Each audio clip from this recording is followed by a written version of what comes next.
Hello everyone, while it's still slipper season, I wanted to make a quick video mainly on this plant here, which is my Phragmipedium Bessie, and as it turns out, it's the flavum variant. I got this plant in April last year, so April 2023. I expected it to be the typical kind of super bright orange color. But then as the buds developed, I noticed there's no color coming. So I'm like, oh, what's happening? Something's weird. And then the flower opened and lo and behold, it was yellow. So Phragmipedium Bessie is the only Phragmipedium I ever got, and I'm really interested in expanding my collection of Phragmipedium as a genus now.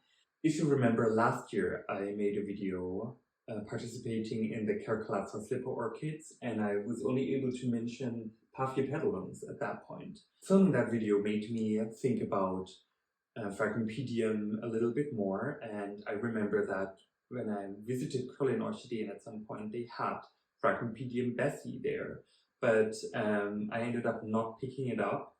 It was a bit expensive at the time, 45 euros, which this plant was as well. I don't know, there were some reasons why I got a little distracted.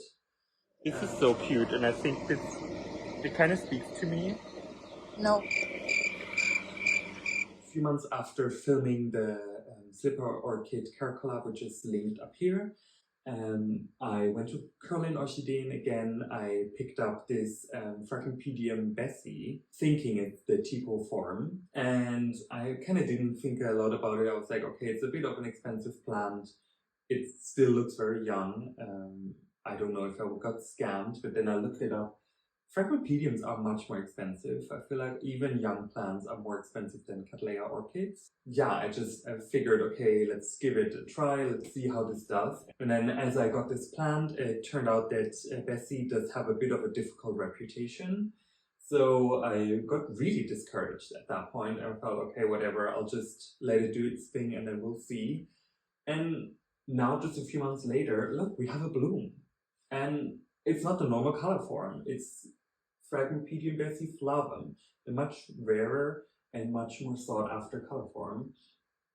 That admittedly, like, as I saw this one kind of maturing its growth, I was looking into Phragmipedium a little bit more and seeing, okay, which ones do I want to get?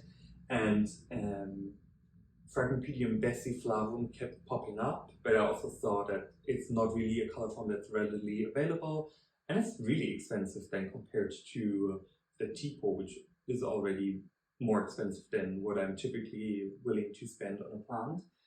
And so, I don't know, I added it to my wish list and I kept telling myself, you know, if I can get this tipo to bloom, then I'm allowed to get the flavum as well. Because as I looked into it a little more, apparently every Phragmipedium Bessie flavum is descended from a single plant.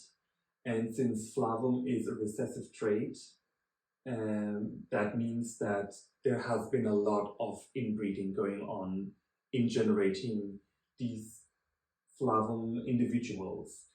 And usually if you have several rounds of backcrossing or inbreeding and so on, this limits the fitness of a plant and makes it a little more finicky.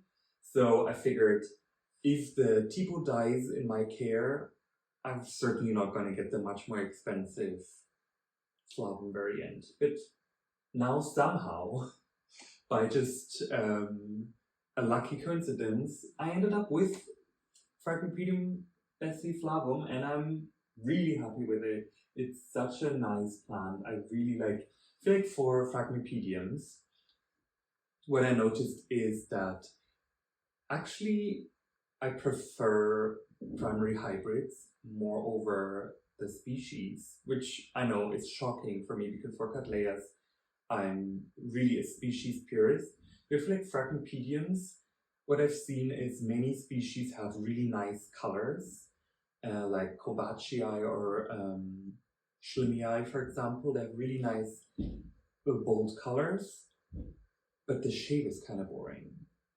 Or vice versa, where you have, I don't know, Sargentianum, for example, where the shape is really interesting, but the colors are kind of meh.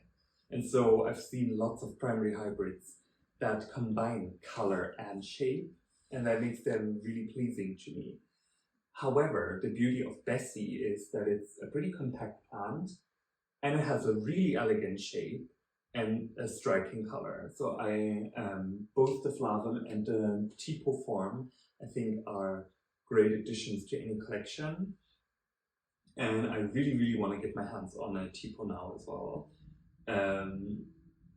But yeah, so I think care-wise, I've just been treating it very separate from the rest of my collection, because most of my collection really is cattleyas that like to dry out in between watering. Whereas I asked a few people at the Orchid Society, and they really suggested to me to never let my Phragmipediums dry out. And I think this is also something I've heard in the Carecollab. Okay, you're told, okay, Phragmipediums, you should always have a little bit of water in the dish below the pot. And this is kind of what I've been doing. The potting mix is bark with a little bit of sphagnum moss, and I repotted this plant late last year because I felt like the media started to smell a little bit odd. And so far this has not harmed the plant at all. I feel like probably I might have to repot it yearly, because in organic media with bark and moss, with the constant moisture, that is the ideal breeding ground for rot. So I really want to make sure the media stays fresh. For fertilizing, I've just been treating it like all the other plants. I have been asked to make a video about how I water and fertilize my plants, and that is coming. I already started filming a little bit and a B-roll and so on for that.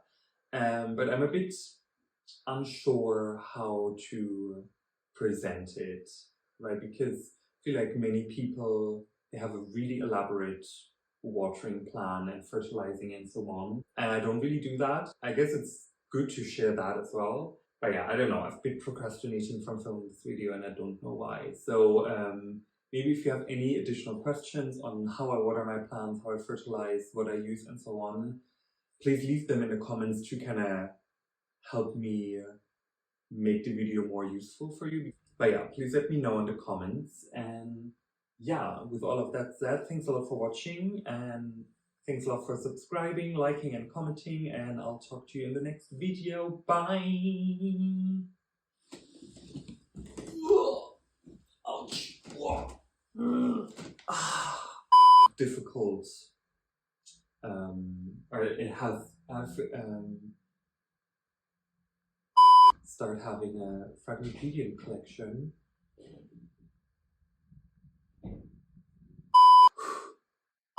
The most